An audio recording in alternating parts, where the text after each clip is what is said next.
Oke, dunia lagi tegang banget nih ngeliatin konflik Iran-Israel yang memanas lagi. Dan pertanyaan yang ada di kepala semua orang adalah, apa ini cuma awal dari sesuatu yang jauh lebih besar? Nah, dalam beberapa menit ke depan kita bakal coba kupas tuntas analisis mendalam tentang apa sih yang sebenarnya terjadi di balik layar, mulai dari perang bayangan sampai nubuat kuno. Yuk, kita mulai? Pertanyaan ini loh udah bukan lagi sekedar omongan iseng di internet. Menurut sumber yang kita dalami kali ini, eskalasi yang baru aja terjadi itu punya semua tanda-tanda awal sebuah konflik global. Jadi, apa sih alasannya mereka bisa bilang begitu? Jadi, apa sih yang ngebedain konflik biasa antar dua negara sama Perang Dunia Ketiga? Nah, menurut analisis yang kita bedah ini, jawabannya cuma satu kata, skala. Ini bukan lagi soal Iran lawan Israel doang, tapi soal siapa aja yang ada di belakang mereka. Coba deh bayangin ini kayak papan catur global. Konflik lokal itu ibarat pion yang digerakin sama pemain-pemain utamanya. Jadi, begitu Amerika Serikat, Rusia, dan Tiongkok udah mulai ikut campur, mau itu langsung atau enggak, medan perangnya otomatis langsung meluas. Dari yang tadinya cuma masalah regional, jadi masalah global. Tapi, tunggu dulu. Permusuhan ini tuh nggak muncul tiba-tiba dalam semalam.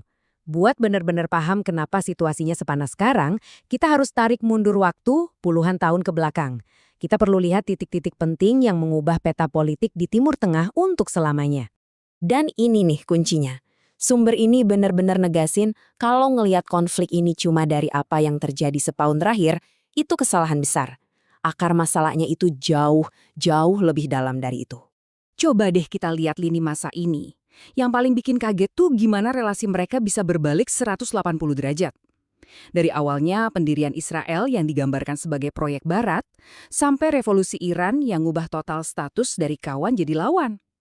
Tiap kejadian di sini tuh kayak bensin yang disiram ke api, yang akhirnya kita lihat berkobar hari ini.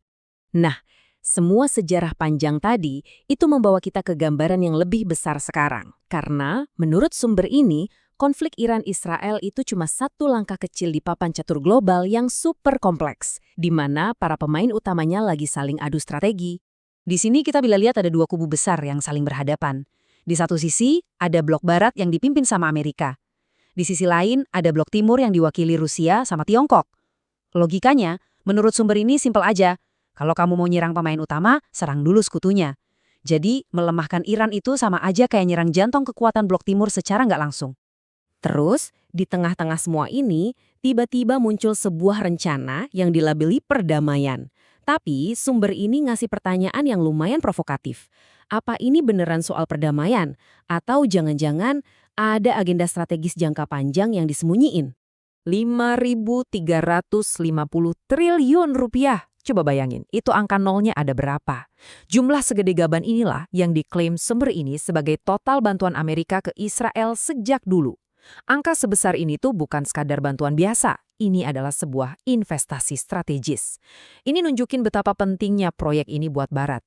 Nah, investasi itu, menurut sumber ini, ujung-ujungnya mengarah ke sebuah konsep yang super ambisius, Israel Raya. Ini adalah ide tentang negara Israel yang wilayahnya diperluas dari Sungai Nil di Mesir sampai Sungai Efrat di Irak. Sebuah tujuan akhir yang, kalau ini benar, bisa menjelaskan banyak banget kebijakan-kebijakan di kawasan itu. Terus gimana cara mereka mencapai tujuan itu? Nah, salah satunya menurut sumber ini ya, lewat Dewan Perdamaian ini. Tapi coba deh perhatiin, ada yang aneh nggak? Pejuang di Gaza harus dilucuti senjatanya, tapi militer Israel nggak perlu.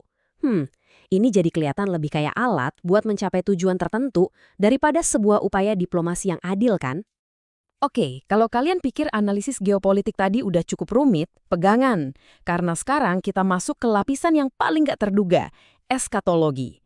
Di sini, pergerakan militer dan strategi politik ketemu sama nubuat-nubuat akhir zaman. Jadi sumber ini merujuk pada sebuah hadis dalam ajaran Islam tentang akhir zaman. Dan yang bikin merinding, hadis ini secara spesifik nyebutin sebuah lokasi geografis yang sekarang jadi pusat perhatian dunia.